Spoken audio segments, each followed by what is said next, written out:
ठीक है दोस्तों, सब इधर आओ। आज मेरे पास एक भूतिया कहानी है। इसका नाम है दीवारों में फुसफुसाहट। तो एम्मा अभी अभी अपने नए अपार्टमेंट में आई थी। वो एक नई शुरुआत के लिए बहुत उत्साहित थी। बिल्डिंग पुरानी थी, खटखटाते फर्श और उखड़ते वॉलपेपर के साथ, लेकिन इसमें एक अजीब सा आकर्षण था। ये रहने के लिए एक शांत जगह लग रही थी, लेकिन अरे वो गलत थी। बसने के कुछ ही समय बाद उसे अजीब आवाजें सुनाई देने लगी। रात में दीवारों के अंदर से हल्की धीमी फुसफुसाहट। पहले तो उसने सोचा कि बस बिल्डिंग की आवाज होगी या शायद हवा, लेकिन फुसफुसाहटें तेज होती गईं और साफ, जैसे कोई दीवारों के ठीक पीछे बोल रहा हो। एक शाम उसकी उत्सुकता बढ़ गई। एम्मा ने अपना कान ठंडी दीवार से लगाया, सुनने के लिए। बचाओ मुझे प्लीज। उसका दिल तेजी से धड़कने लगा। वो पीछे हट गई, उसकी सांसें तेज हो गईं।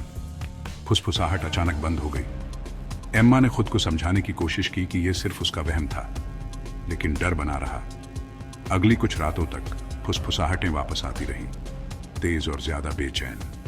एक रात घंटों करवटें बदलने के बाद उसने आखिरकार जांच करने का फैसला किया।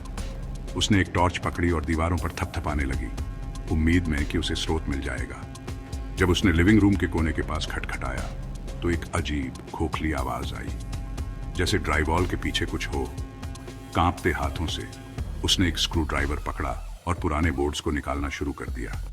जैसे ही उसने उन्हें अलग किया, दीवार के पीछे एक छोटी अंधेरी जगह दिखाई दी। लेकिन उसने जो पाया उससे उसके रोंगटे खड़े हो गए। वहां परछाई में एक जोड़ी पीली चौड़ी आंखें उसे घूर रही थी। एक चेहरा था, दर्द से विकृत और अंधेरे में मुश्किल से दिखाई दे रहा था। एक चेहरा दीवार से सटा हुआ, उसका मुंह खुल रहा था जैसे बोलने की कोशिश कर रहा हो। लेकिन इससे पहले कि एम्मा चीख पाती, फुसफुसाहटें वापस आ गईं। अब उसके अपने सिर के अंदर से आ रही थी। तुम अगली हो। टॉर्च की रोशनी चली गई और दीवारें उसके चारों ओर बंद हो गईं।